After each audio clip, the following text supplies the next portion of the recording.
I want to talk a little bit about this idea of liquid learners.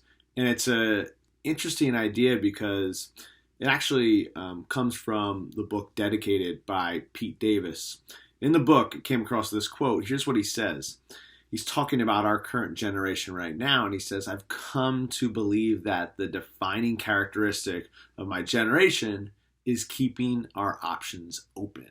There's a Polish philosopher who has a great phrase, what they talk about, which is liquid modernity.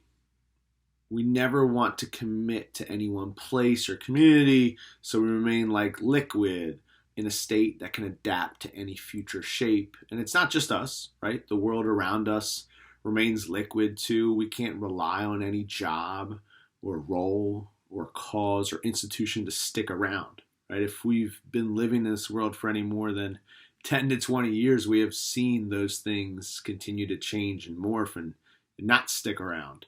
And he goes on to say that many of us right now in millennial, Generation Z, and our current, what I think a lot of folks are calling it the resilient generation of students that are in schools right now, they can't rely on things to change. And so it's this infinite browsing mode, as Pete Davis calls it. And one of the things that is interesting to me as an educator, as a dad, as someone who is really interested in what we're not just doing in schools, but just in learning in general, is this idea that we want to have both of these things be true.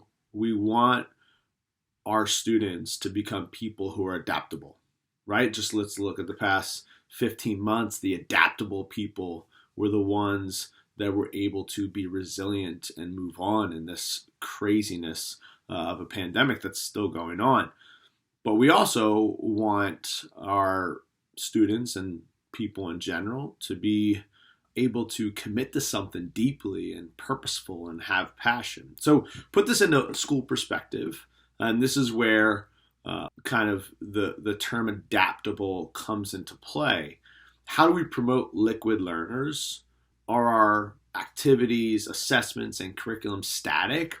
And do we actually think about this process from what we're doing on a daily basis with kids, right? So there's no way our students can move out of being liquid if they don't have a chance at true ownership of what they're doing. When all you do is what other people tell you to do all day long, you don't have a shot of doing anything other than be remaining liquid and shying away from commitment. So unless the commitment is playing the game of school, a game that has always been rigged, a game that certain students, because of, things that they had in their life that other students didn't have, the game of school has always been inequitable for a whole host of reasons.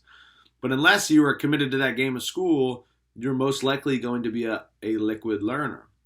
And on two sides of the paradigm, we need to think about how we can have adaptable learning experiences, adaptable curriculum, adaptable, instructional materials in order for our students to not have to be continually liquid so that they can have some ownership, some choice over what they're doing, what they're learning, to commit to something while they're in school so they can commit to something while they're out of school. And that is the paradigm that we're going to continue to look at.